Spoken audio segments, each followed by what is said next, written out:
Hi friends, welcome to cooking Tamil.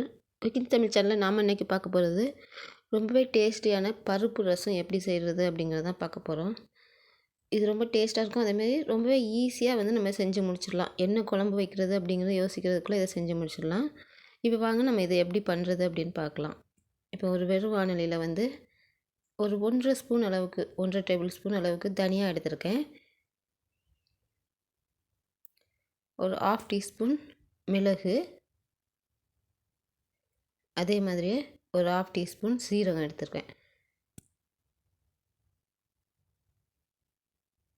இப்போ இந்த மூணையுமே கொஞ்சம் வறுக்கலாம். லைட்டாக வறுத்துட்டு இது கூட காரத்துக்கு 2 காஞ்ச மிளகாய் நான் இதில் ஆட் பண்ணிக்கிறேன். இப்போ நான் 2 காஞ்ச மிளகாய் ஆட் பண்ணுறேன். நீங்கள் இது கூட இன்னும் கூட காரத்துக்கு ஏற்ற மாதிரி நீங்கள் காஞ்ச மிளகாய் வேணும்னா ஆட் பண்ணிக்கோங்க. இப்போ இது நல்லா ஃப்ரையாக வறுத்துக்கலாம். இந்த மல்லியோட நிறம் மாறுற அளவுக்கு, அதோட வாசனை வரும், அந்த அளவுக்கு நீங்கள் இதை கொஞ்சம் நல்லா வறுத்து எடுத்துடுங்க. பார்த்திங்கன்னா தெரியும், இந்த தனியாவோட நிறம் கொஞ்சம் மாறி இருக்குது.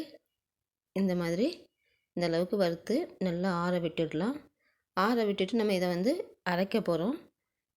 பாருங்கள், ஒரு மிக்ஸி ஜாரில் இதை மாற்றிட்டு கொஞ்சம் குறப்பாக நீங்கள் இதை அரைச்சி எடுத்துடுங்க.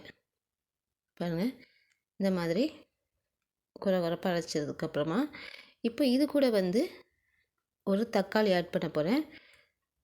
பாருங்கள், ஒரு மீடியம் சைஸ் தக்காளி எடுத்து இதை 4 கட் பண்ணி இதோட சேர்த்து ஒரு சுற்று விட்டு நம்ம எடுத்துக்கலாம். ரொம்ப நைஸாக அரைக்கணும்னு இல்லை.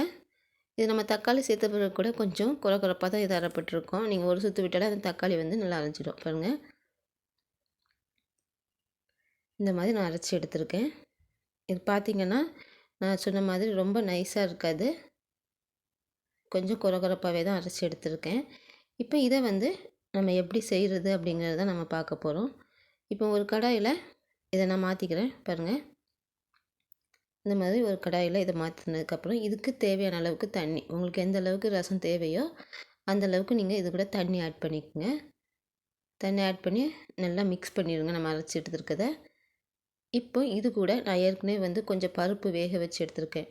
அதாவது கொஞ்சம் துவரம் பருப்பு வேக வச்சு எடுத்திருக்கேன். இது பார்த்திங்கன்னா ரொம்ப மசியாமல் ஓரளவுக்கு நல்லா மசிகிற அளவுக்கு நான் இந்த பருப்பை வேக வச்சுருக்கேன். இது துவரம் பருப்பு எடுத்துட்டிங்கன்னா ரொம்ப டேஸ்ட்டாக இருக்கும்.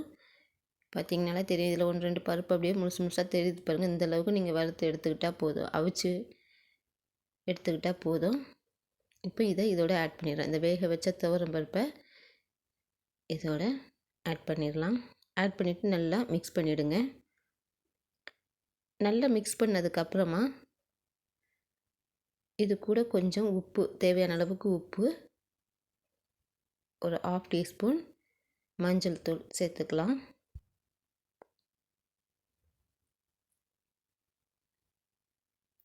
இப்போ நல்லா மிக்ஸ் பண்ணி நம்ம இதை கொஞ்சம் கொதிக்க விட போகிறோம். அதாவது ஒரு கொதி வர்றது வரைக்கும் நீங்கள் இதை கொதிக்க விட்டு இறக்கணும். பாருங்கள், இப்போ இது நல்லா நுர பொங்கிருச்சு. நம்ம ஒரு கொதி வரைக்கும் இதை கொதிக்க விடலாம். இப்போ பார்த்திங்கன்னா லைட்டாக கொதிக்க ஆரம்பிக்குது. இந்த ஸ்டேஜில் கட் பண்ணி வச்சுருக்க மல்லி இலையை தூவிக்கிறேன். இது ரொம்பவே டேஸ்ட்டாக இருக்கும். அதேமாதிரி சீக்கிரமாக செய்யக்கூடிய குழம்பு கூட. நார்மலாக என்ன செய்கிறது அப்படின்னு யோசிக்கிற டைமில் இதை செஞ்சு முடிச்சிடலாம். கண்டிப்பாக இந்த ரெசிபி செஞ்சு பார்த்துட்டு இது எப்படி இருக்குங்கிற கமெண்ட்டை கீழே இருக்க கமெண்ட்ஸ் பாக்ஸில் மறக்காமல் என்னோட ஷேர் பண்ணுங்கள். இப்போ கொஞ்சம் ஒரு கொதி வர ஆரம்பிச்சிச்சு. இந்த ஸ்டேஜில் நம்ம அடுப்பை ஆஃப் பண்ணிவிட்டு இதுக்கு தாளித்து கொட்டிக்கலாம். இப்போ ஒரு வேறு வானிலையில் எண்ணெய் ஊற்றிக்கிறேன். எண்ணெய் நீங்கள் இதுக்கு நல்லெண்ணெய் சேர்த்திங்கன்னா ரொம்ப நல்லாயிருக்கும். இல்லை அப்படின்னா தேங்காய் எண்ணெய் கூட சேர்த்துக்கலாம். அப்படி இல்லைன்னா நீங்கள் ரீஃபைண்ட் ஆயிலும் சேர்த்துக்கலாம். இப்போ இதில் 1 டீஸ்பூன் வெந்தயம் சேர்த்துருக்கேன், 1 டீஸ்பூன் கடுகு. இந்த ரெண்டுமே நல்லா பொரியட்டும்.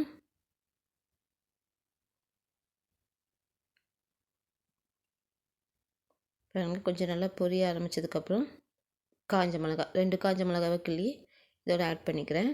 இப்போ இது எல்லாமே கொஞ்சம் வறுபடட்டும். வந்ததுக்கப்புறமா கொஞ்சம் வெங்காயத்தை நான் பொடியாக கட் பண்ணி எடுத்துருக்கேன் பாருங்கள், அந்த வெங்காயத்தையும் இதோட ஆட் பண்ணிக்கிறேன். இப்போ இந்த வெங்காயம் கொஞ்சம் நிறம் மாறுற அளவுக்கு விட்டுடுங்க. விட்டுட்டு எடுத்துருக்க கருவேப்பிலையை இதோட சேர்த்து ஆட் பண்ணிக்கலாம். இந்த மாதிரி தாளித்து நீங்கள் அந்த ரசத்தோடு நீங்கள் கொட்டிக்கலாம்.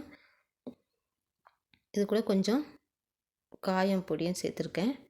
காயம் சேர்க்கும்போது ரொம்பவே நல்லா டேஸ்ட் இருக்கும், அதேமாதிரி வாசனையும் நல்லாயிருக்கும் ரசத்துக்கு. இப்போ இதோட நம்ம கொதிக்க விட்ட ரசத்தோட ஆட் பண்ணிக்கலாம்.